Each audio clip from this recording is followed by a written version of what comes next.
बोलिए श्री सद्गुरु महाराज जी की जय, सच्चे दरबार की जय, उमापति महादेव की जय, सियावल रामचंद्र महाराज की जय, सनातन धर्म की जय। प्रिय भगवत प्रेमियों, हमेशा की तरह आज भी सत्संग विचारों को लेकर के उपस्थित हुए हैं और आशा है, उम्मीद है कि आप सभी भी स्वस्थ होंगे, सुरक्षित होंगे, प्रभु की कृपा का आनंद उठा रहे होंगे। भाइयों बहनों, जीवन बड़ा अनमोल है, इसे प्रभु के चरणों में प्रभु की भक्ति करते हुए बिताना ये बहुत बड़ी बात है, ये बहुत बड़ी अचीवमेंट है अपने जीवन में। और इस जीवन में इस जीवन की सार्थकता को कर लेना। जीवन जी रहे हैं, लेकिन जिसके कारण से जीवन है, जिसके कारण से ये शरीर है, जिसके कारण से हमारे सब रिश्ते नाते कायम हैं, वो ईश्वर, परम तत्व जिसको हम भूले बैठे हैं। सत्संग के माध्यम से कोशिश है कि आप उससे हमेशा जुड़े रहें, हमेशा याद ईश्वर की बनी रहे, क्योंकि याद है तो आबाद है, भूला है तो बर्बाद है। इस भागदौड़ की जिंदगी में, इस रोजमर्रा के जीवन में समय निकालना बड़ा कठिन कार्य है। फिर भी आप भक्त लोग, श्रद्धालुजन, भक्तजन नियमित समय निकाल करके आप लोग प्रभु की कथा को सुनते हैं। निसंदेह प्रभु के चरण अनुरागी हैं आप सब, प्रभु के से प्रेम करने वाले हैं, ईश्वर के चरणों में आपकी अपूर्व निष्ठा है। उस निष्ठा को बारंबार नमन और आज के सत्संग विचारों को हम प्रारंभ करते हैं। भाइयों बहनों, ये जीवन एक अद्भुत पहेली है, ये अबुझ पहेली है। ये अबुझ पहेली किसके लिए है? जिसने अपने जीवन को नहीं जाना, जिसने अपने जीवन के लक्ष्य को नहीं जाना। लेकिन जिन लोगों ने अपने जीवन के सत्यता को जान लिया है, जीवन की यथार्थ को समझ लिया है, जिसने जीवन के सार को समझ लिया है, उसके लिए ये अबुझ नहीं है, उसने उसको जाना है। और जिसने इसके सार को जान लिया है, उसने जीवन जिया है, उसने जीवन को असल मायने में जीवन को प्राप्त किया है और जीवन असल में उसी ने जिया है। इसीलिए गुरबानी में कहा, सो जीविया जिस मन वसिया सोई, नानक अवर ना जीविया कोई। जिसने उस सार को प्राप्त कर लिया, सो जीविया, वो जीवित है, वो जीवन जी रहा है। नानक अवर ना जीविया कोई, बाकी तो कोई जीवन नहीं जी रहा, बाकी तो मुर्दे के मानिंद है। फर्क इतना है कि एक मुर्दा लेटा हुआ होता है, उसके अंदर हलचल नहीं होती है, वो कुछ नहीं कर पाता है। लेकिन एक मुर्दा जिसके अंदर चेतना है, जिसके अंदर देखने की क्षमता है, सुनने की क्षमता है, बोलने की क्षमता है, सूंघने की क्षमता है, कार्य करने की क्षमता है, परंतु वो भी मुर्दा ही कहा महापुरुषों ने। और जीविया, सो जीविया जिस मन वसिया सोई, जिसके मन के अंदर परमात्मा का वास, माने जिसने परमात्मा को जान लिया, जिसने ईश्वर को समझ लिया, जिसने इस जीवन के मूल तत्वों को पहचान लिया, उसके लिए जीना भी सार्थक हो जाता है। लेकिन जिसने ईश्वर को ही नहीं जाना, सार को ही नहीं जाना, तो वो इस नश्वर देह से लगा रहता है, नश्वर देह के ही भरण पोषण में उसने सारा समय बिता देना है। इसलिए सर्वप्रथम हमें जानने की आवश्यकता है कि जीवन क्या है, भक्ति कैसे इस जीवन में करें, कैसे इस जीवन के संसार के सार को प्राप्त करें। भाइयों बहनों, संसार का सार हमारे अंदर ही बैठा हुआ है। वो सार जिसके कारण से आंखें देख रही हैं, वो सार जिसके कारण से मुख बोल रहा है, वो सार जिसके कारण से कान सुनते हैं, आंखें देखती हैं, हम कार्य कर पाते हैं, हमारे पांव चल के जा पाते हैं, वो सार है। वो सार अगर भीतर से निकल जाए, हम कुछ भी नहीं है, हम निष्प्राण हम कह लेते हैं कि भाई हमारे अंदर फिर लोग हमको रखेंगे नहीं, फिर कोई घर में नहीं रहेगा, रखेगा।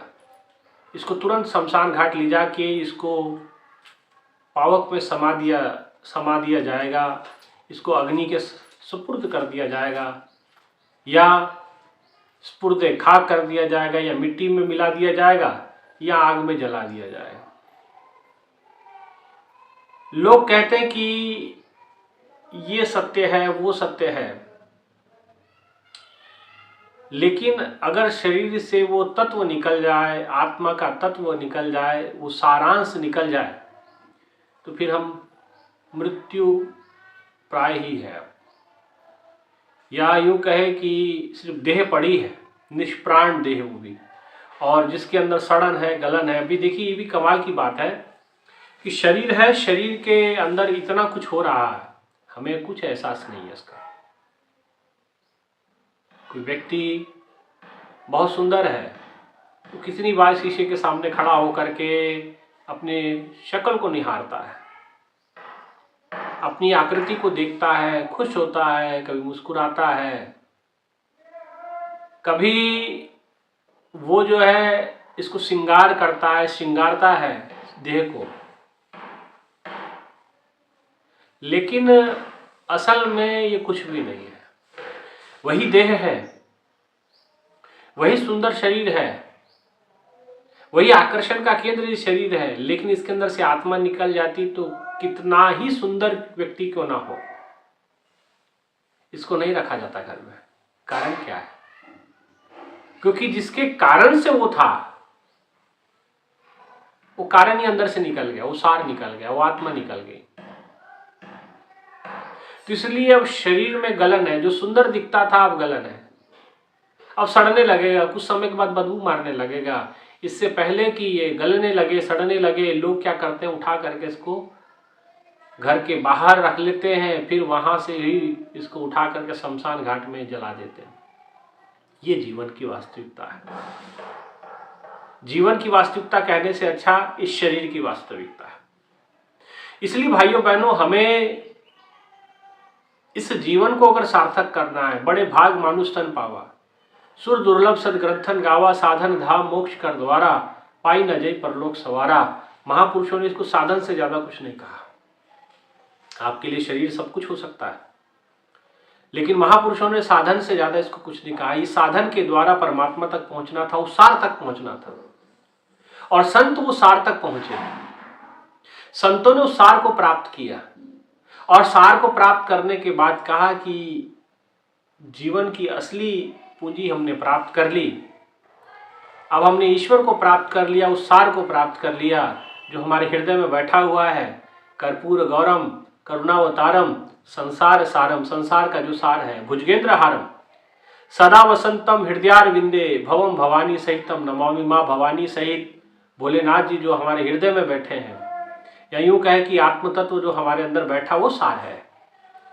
और जब तक हम उस सार को प्राप्त नहीं करते, हम असार में मन लगा के रखते हैं। इसलिए संतों ने बार बार जन्म लिया, और जन्म लेकर के समस्त मानव जाति को यही समझाया कि लगा कि तू पकड़े सब मुक्ति चली रहे, कि तेरे जीवन की पूंजी खत्म होते जा रही, तेरी श्वासों की पूंजी खत्म होते जा रही, दिन रात अवध घटे, दिन रात तुम्हारी उम्र जो है घटती जा रही है, और तुम खुश हो रहे हो कि आप 1 साल बड़े हो गए। बड़े नहीं हो गए, आपकी लाइफ जो है छोटी हो गई। अक्सर लोग उम्र जन्मदिन मनाते हैं कि मैं इतने साल का हो गया, इतने साल का हो गया, पर ये खुशी मनाने का मौका नहीं है, ये चिंतन करने का दिवस है कि आपके आयु में से जो भगवान ने जो आयु दी है वो तो फिक्स है, आपकी श्वासों की पूंजी तो फिक्स है कि आपको इतने साल ही जीना है। उसमें आप एक क्षण बढ़ा नहीं सकते, एक क्षण कम नहीं कर सकते। अब जितने जी रहे हैं वो कम हो गए, लेकिन हम खुशी मनाते हैं, है ना। तो भाइयों बहनों, हमें ये चीज को चिंतन करना है, ये समझना है इन बातों को, इस पे विशेष ध्यान देने की आवश्यकता है। अगर हमने इस शरीर को सब कुछ मान लिया, शरीरम स्वरूपम तथा वा कलत्रम धनं मेरु तुल्यम यशश्चारु चित्रम गुरु रंगरी पद्मे मनश्चैन लग्नम तथा किम तथा किम तथा किम तथा किम, कि शरीर से सुंदर ही क्यों ना हो, यशश्चारु चित्रम, आपका यश चारों दिशाओं में क्यों ना फैला हो, आप धनं मेरु तुल्यम, आपके पास धन पहाड़ों के जितना ऊंचा ढेर क्यों ना लगा हो, हिमालय की तरह ऊंचा पहाड़ हो धन का, गुरु रंगरी पद में, अगर फिर गुरु के चरणों से प्रेम नहीं हुआ, माने गुरु के द्वारा आपने सार को प्राप्त नहीं किया, तथा किम मतलब फिर धिक्कार है आपके जीवन पे। एक बार नहीं कई बार कहा। ये आदि गुरु शंकराचार्य जी महाराज कहते हैं। गुरु नानक देव जी भी गुरबानी में बड़ा सुंदर कहा, अति कुलीन चतुर्मुखी डियाइनी तनवंत मृतक कहिए नानका जे प्रीत नहीं भगवंत। वो भी कहते हैं मुर्दा ही है। अति कुलीन, बहुत अच्छे कुल में आपका जन्म किया ना, अति कुलीन चतुर्मुखी, आपका जो यश है, आपकी जो कीर्ति है, आपकी प्रसिद्धि है, वो चारों दिशाओं में क्यों ना फैली हो। अति कुलीन चतुर्मुखी डियाइनी धनवंत, और इतने धनवान हो, आपके पास बहुत धन का अंबार क्यों ना लगा, धनवंत। मृतक माने मुर्दे के समान है, लाश के समान है। मृतक कहिए नानका जे प्रीत नहीं भगवंत, अगर परमात्मा के चरणों से प्रेम नहीं हुआ, ईश्वर के चरणों से अनुराग नहीं हुआ, आपका स्नेह परमात्मा के साथ नहीं जुड़ा, तो संतों ने कहा मृतक कहिए नानका जे प्रीत नहीं भगवंत, तो फिर मुर्दा ही है इंसान। ये गुरु नानक देव जी गुरबानी इसको प्रमाण देती है। इसलिए कि इस जीवन को अगर सार्थक करना है तो सार तक पहुंचना जरूरी है। हम सांसारिक जीवन में जीते हैं, और सांसारिक जीवन में अपने आप को कोई माँ समझ रहा, कोई बाप समझ रहा, कोई अपने आप को भाई बेटा बंधु पति पत्नी समझ रहा, कोई अपने आप को डॉक्टर इंजीनियर समझ रहा, लेकिन वास्तविकता में आप कौन है, इसका परिचय प्राप्त करना बड़ा महत्वपूर्ण कार्य है। और इसको जानने के लिए ही जीवन मिला था कि आप कौन हैं। आप ईश्वर का अंश हैं, ईश्वर अंश जीव अविनाशी, लेकिन आप कभी ईश्वर का अंश अपने आप को मान पाएंगे? कह देने से तो ईश्वर का अंश नहीं हो जाएंगे, आपको जानना होगा। इसलिए रामचरितमानस कहती जाने बिना होए प्रतीति, जब तक जानेंगे नहीं तब तक प्रतीति नहीं होगी, प्रत्यक्ष नहीं होगा। बिन प्रतीति न होए प्रीति, और जब तक प्रतीति नहीं होगी, प्रत्यक्ष नहीं होगा, प्रेम नहीं होगा। और जब तक प्रेम नहीं होगा, कहते कि जाने बिना होए प्रतीति, बिन प्रतीति न होए प्रीति, और बिन प्रीति नहीं भक्ति दृढ़ आए, और बिना प्रीति के आपकी भक्ति दृढ़ हो नहीं सकती। जो खगपति जल की चिकनाई, और बिना ऐसी भक्ति के, बिना ईश्वर को जाने के, बिना ईश्वर को देखे, बिना उसको समझे, बिना उसके जाने, तो आपकी भक्ति ऐसी होगी जैसे जल बिन और पानी और तेल का मिला, वो कभी हो नहीं सकता। इसलिए प्रत्यक्ष पहले अपने आप को जानना होगा कि कौन है मैं कौन हूं। बहुत अच्छा उदाहरण इसके लिए आता है कि दयानंद सरस्वती जी का। दयानंद सरस्वती जिनका बहुत जो विद्वान थे, बड़े ग्रंथों के ज्ञाता थे, बहुत सारे ग्रंथ पढ़े उन्होंने, उपनिषद पढ़े, वेदों का अध्ययन किया, और वेदों के अध्ययन के बाद, उपनिषदों के अध्ययन के बाद उनके मन के अंदर आया कि उनके अंदर एक प्रश्न खड़ा हो गया कि मैं कौन हूं, मैं कौन हूं। और इस प्रश्न को लेकर उनके तमाम संतों के पास पहुंचे। किसी संत के पास जाते कि बताइए महाराज मैं कौन हूं। संत हंस के जवाब देते कि भाई महाराज, अरे आप तो फलाने हैं, आपका नाम ये है, आप कौन है। अच्छा, ये भी कमाल की बात है कि मान लीजिए अगर आप किसी यात्रा पे निकलिए, थोड़ा दयानंद सरस्वती की इस कहानी को मैं रोकता हूं, एक जनरल बात समझने के लिए, कि एक यात्रा पे आप निकले हैं, तो जब यात्रा पे निकलते हैं तो आपको पता होता है कि कहां जाना है। बात सही है? अगर मेरी बात समझ में आ रही, अगर समझ में आ गई तो समझ लेना कि मेरा बोलना सार्थक होगा। जब यात्रा पे निकलते तो माने यात्री, यात्रा और मंजिल। यात्री, यात्रा, मंजिल। यात्री आप स्वयं हैं, यात्रा आपको करनी है, मंजिल पता हो। यात्री यात्रा कर रहा है, मंजिल का पता ही नहीं, या यात्री चल रहा है, उसे पता ही नहीं कि जाना कहां। दो तीन बातें मैंने रखी। एक यात्री वो है जिसको पता है कि जाना कहां है, उसको मंजिल का पता है, तो उसे ये भी पता है कि यात्रा कैसे करनी है, कहां तक जाना है, कितने का टिकट लेना है। वो अपनी सुविधा के अनुसार यात्रा करेगा और मंजिल तक पहुंच जाएगा। लेकिन ये जनरल साधारण सी बात है। अब इसमें मैं कुछ चीजें ऐड करता हूं। आपने जन्म लिया, हम सब ने जन्म लिया, और हमें ये साधन मिला जिसमें हम यात्रा करने वाले हैं, ये शरीर। लेकिन इससे जाना कहां है ये पता नहीं। ये बड़ा खतरनाक प्रश्न है। और ऐसा कभी होता नहीं कि कोई व्यक्ति यहां से निकला, घर से निकला, और उसे कहां जाना ये पता ना हो। लेकिन मनुष्य के साथ ऐसा है। मनुष्य ने जन्म लिया, यात्रा कर रहा है, जीवन तो बीती रहा, तो जीवन भी एक यात्रा है। लेकिन इस यात्रा का मूल मंजिल क्या है ये इसे पता नहीं। जीवन की मंजिल का पता नहीं है। यात्रा तो यात्रा कर रहा है। कहते कि सुबह होती थी, शाम होती थी, सुबह होती थी, शाम होती थी, मेरी जिंदगी तो यूं तमाम होती थी। अंधेरी राह पे बड़ा जा रहा था, लेकिन आत्मा तो मेरी परेशान होती थी। क्यों परेशान होती थी?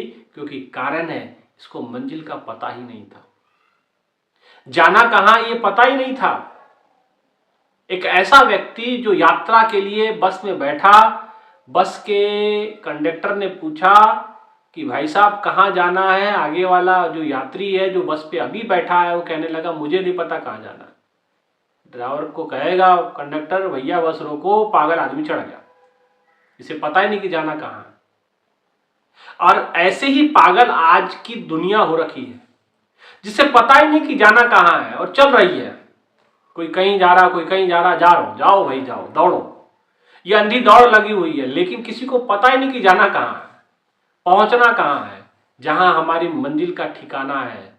इसलिए तो कहा तुम हो कौन। मैंने इसीलिए शुरुआत में उसी से मैंने शुरू किया कि तुम कौन हो, पहले पता तो चले मैं कौन हूं। मैं कौन हूं तो पता चल जाएगा कि मुझे जाना कहाँ है। तुम हो कौन, कहां से आए, आए कहां से, कहां है निज घर तेरा। तुम हो कौन अगर जान लिए अपने आप को तो ये भी पता चल जाएगा कि आए कहां से, कहां है निज घर तेरा, तेरा असली घर कौन सा है। और क्या तुम हो कौन, कहां से आए, कहां है निज घर तेरा, के कारण तुम भर मत डोलो। कारण भी पता चल जाए कि यहां क्यों घूम रहे हो भाई, धरती पे आए क्यों। तन तज कहां बसेरा, तन को तजने के बाद कहां बसेरा होगा। ये 4-5 प्रश्न है। इन सब के उत्तर तब मिलेंगे जब अपने आप को जान लेंगे। मैं कौन हूं पता चल गया, मैं कौन हूं तो मुझे ये भी पता चल जाएगा कि अगर मैं पता चल गया कि मैं फलाने का लड़का, तो घर भी मिल जाएगा कि भाई अच्छा ये ठिकाने पे रहते हैं। ये भी पता चल जाएगा कि आया क्यों था। खुद याद नहीं होगा तो घर के लोग याद दिला देंगे, अच्छा फलाने ने बाजार भेजा था, घूमने के लिए गए थे, मेला घूमने गए थे। पता चल जाएगा ना किस कारण से गए थे। तन तज कहां बसेरा, अब ये उसके आगे का प्रश्न है। इसलिए सर्वप्रथम अपने आप को जानना है कि आप कौन हैं। और इसमें जो मैंने ब्रजानंद जी का नाम लिया, दयानंद सरस्वती का नाम लिया, दयानंद सरस्वती जी के मन में तमाम ग्रंथों को पढ़ने के बाद एक बात उनके मन के अंदर उठी कि मैं कौन हूं।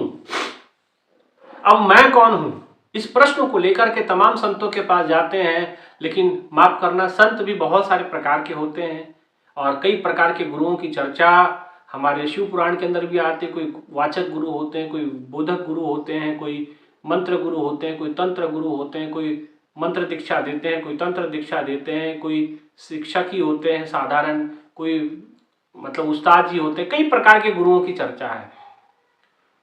अब इस गुरु की चर्चा में ना पढ़ करके मैं सीधे सीधे मुद्दे पे आता हूं। उन्होंने पूछा कि मैं कौन हूं, तो उन्होंने कहा कि भाई आप तो फलाने हैं, आपने अपना परिचय दिया था। बोले नहीं, मैं इस शरीर का परिचय नहीं पूछ रहा, मैं जो मेरे अंदर है मैं उसको जानना चाहता हूं। मैं कौन हूं भाई, जिसके कारण से मेरा अस्तित्व है। संतों ने कहा कि देखो हमारे पास इस प्रश्न का उत्तर नहीं है, हम तो स्वयं उस प्रश्न का उत्तर ढूंढ रहे हैं, इसलिए यहां बैठे हैं। बोले आपको मिला प्रश्न का उत्तर? बोले नहीं। तो ऐसे वो काफी जगह पे गए, लेकिन उनको निराशा हाथ हुई, कोई सही से उत्तर दे नहीं पाया। लेकिन वो जहां जाते थे तमाम ग्रंथों को लेके जाते थे, वेदों को, उपनिषदों को, रामायण महाभारत गीता वीता सब वो पढ़ करके वो सब रखे हुए थे अपने पास सर पे पुतली बनाकर। तो इसी संदर्भ में वो मथुरा की ओर बढ़ते हैं, उधर वृंदावन की तरफ बढ़ते हैं। तो किसी ने पूछा कि भाई आप बताइए कि मैं ये जानना चाहता हूं, मुझे ये प्रश्न का उत्तर नहीं मिल रहा। तो किसी व्यक्ति ने बताया कि देखो देखो आपने बहुत सारे संत जाकर के देखे, एक काम करो कि यमुना पार करो। यमुना पार एक संत रहते हैं लेकिन वो नेत्रों से उनको दिखाई नहीं देता है, सूरदास जी हैं और उनका नाम स्वामी ब्रजानंद जी है। वो कुटिया उनकी वहां है, आप हो सकता है कि उनके पास वो मिल जाए वो चीज आपको जो आप ढूंढ रहे हैं, उत्तर।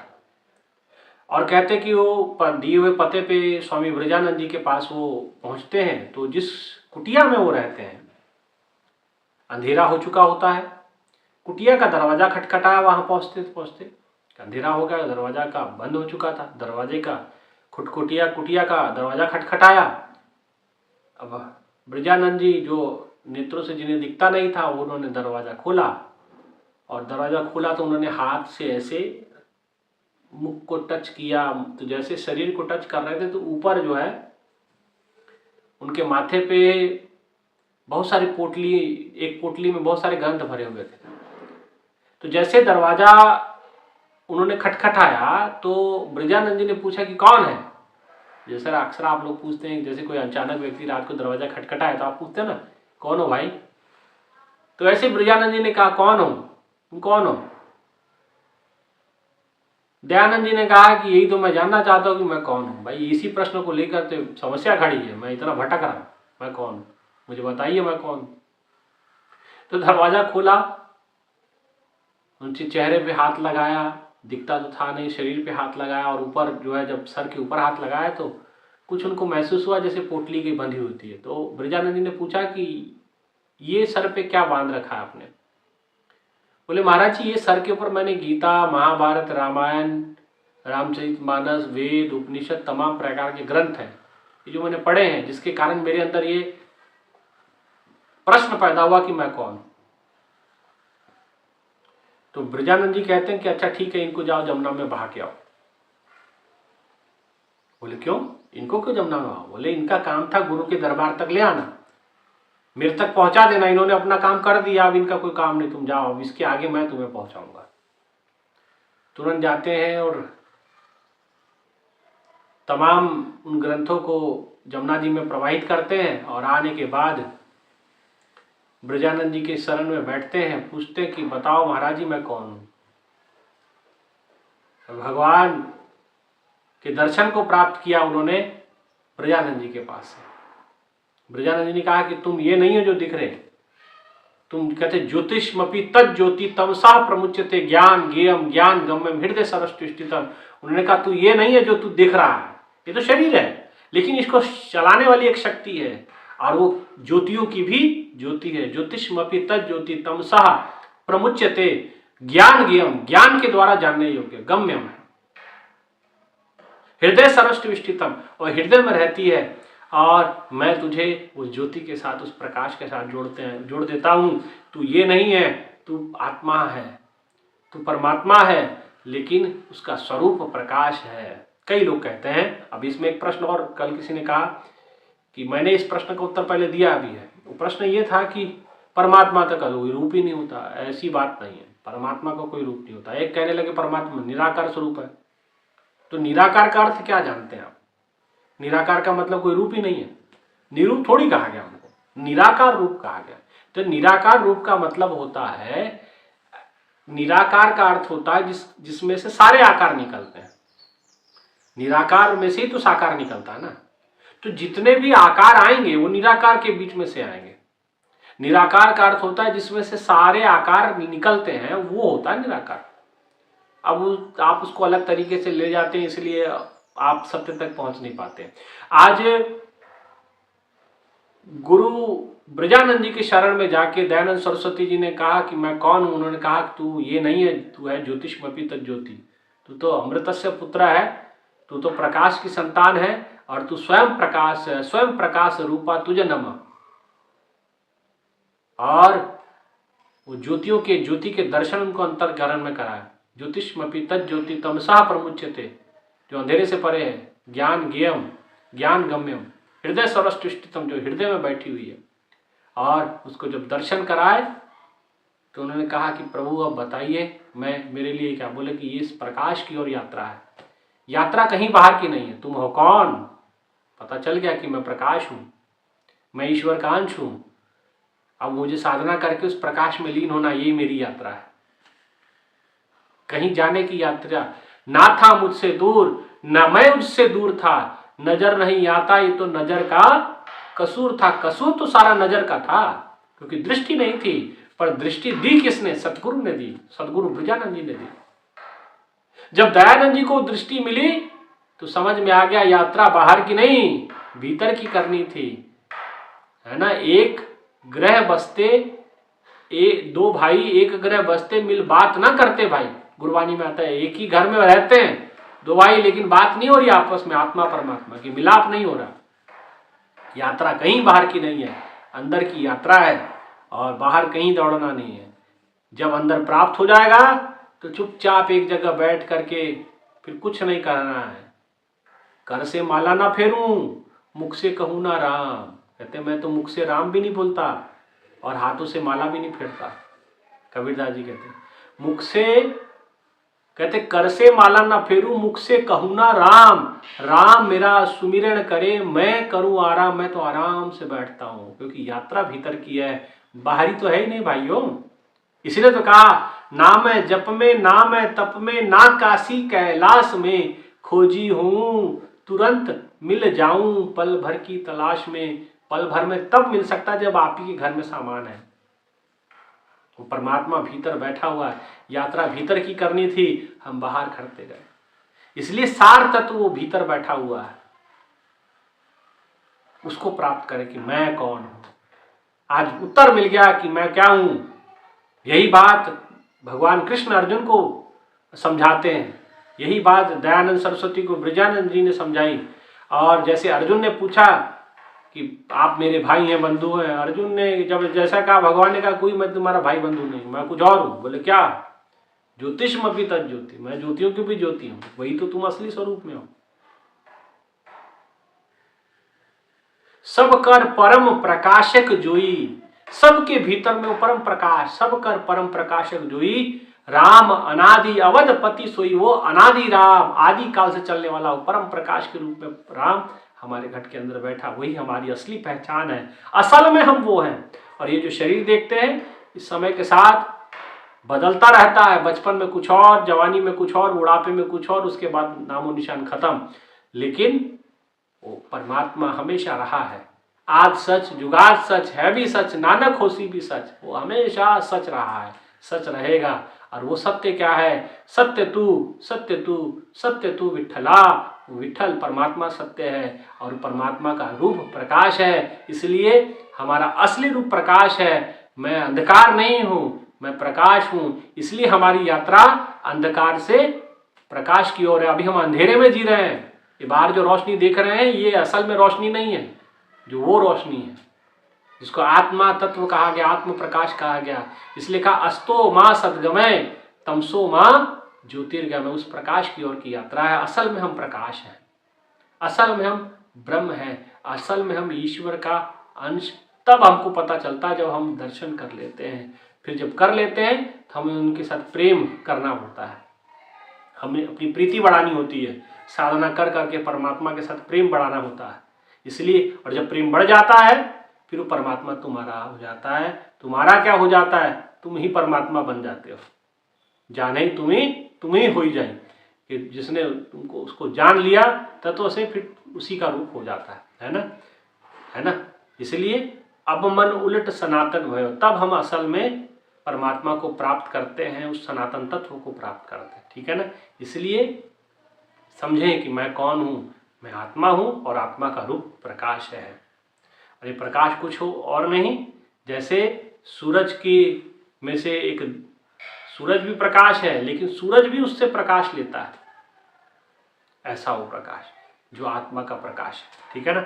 इसलिए बाइबल में भी कहा God is light, in him no darkness at all, कि परमात्मा लाइट है। वो प्रकाश हमारे अंदर है, गुरु की कृपा से उसको प्राप्त करते हैं। दयानंद जी ने प्राप्त किया ब्रजानंद जी के पास से, अर्जुन ने प्राप्त किया कृष्ण जी के पास से, हमने अपने गुरुदेव के पास से प्राप्त किया। अगर आपको भी प्राप्त करना है उस प्रकाश को तो संपर्क करें। ठीक है, यही आज के सत्संग विचारों का सार है। इतना कहते हुए मैं अपने विचारों को विराम देता हूँ। आप सभी से आग्रह, आप भी जाने अपने आप को कि आप कौन हैं, असल में आप क्या हैं। ठीक है, और इस चैनल को सब्सक्राइब करें, वीडियो को पूरा देखें, तभी चीज़ें समझ में आएंगी, तभी वस्तु स्थिति स्पष्ट होगी, है ना। और पूरा सुने, समझें और औरों को भी समझाएं। इतना कहते हुए विचारों को विराम।